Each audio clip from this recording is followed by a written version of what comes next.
Retired Navy SEAL David Goggins. With us is Dave Goggins, retired Navy SEAL himself. He's not just any old stranger. He is David Goggins, a Navy SEAL. Goggins is described as one of the toughest men on the planet. He's the only man in history to complete elite training as a Navy SEAL, Army Ranger, and Air Force Tactical Air Controller. He's also an ultramarathon runner with more than 60 races under his belt. I'm trying to build people up. I'm trying to armor their mind. I'm trying to get them the belief. Because this world we live in is tough. It will beat you down. The world and the life that we live in is the ultimate competitor. It will try to take you out. It will find your weakness and it will just hammer you.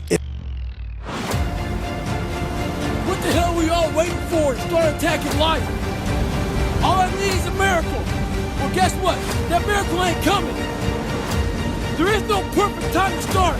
You gotta start now with changing your life. We're all being tested in life. And guess what? This is one test you can't cheat on. We all have our own test. Some of us are obese. Some of us are depressed. Some of us are insecure. In the military, we had this big old rucksack on the back. Had batteries, water, extra gear. Your extra gear is the shit you're dealing with in life.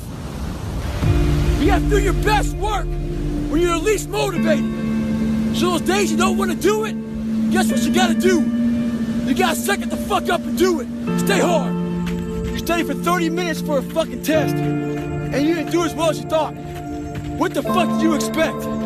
You're not putting in the work. You have to do more. You gotta stop telling yourself that you're doing enough. If you pan it down here, you see it's about 3 o'clock in the morning and there's not a car or a person in sight. If you pan over here, it's the same thing. Not a car or a person in sight. People want to know where I find my strength at, where I get my strength. I get it from a lot of places, but right now, this morning, I'm getting it from, there's not a that's up. Every morning starts with a run.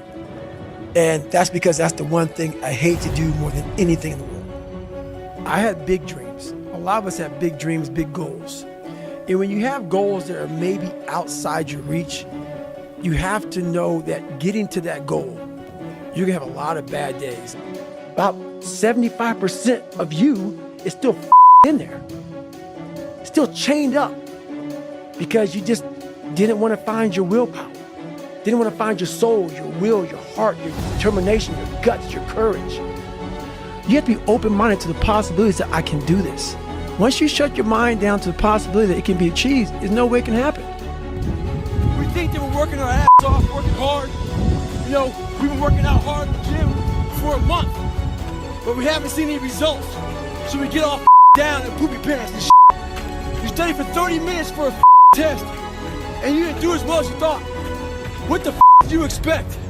You're not putting in the work. You have to do more. You gotta stop telling yourself that you're doing enough. All I need is a miracle. Well, guess what? That miracle ain't coming. There is no perfect time to start. You gotta start now with changing your life. Don't let these tell you how you're supposed to feel. No, it's day one.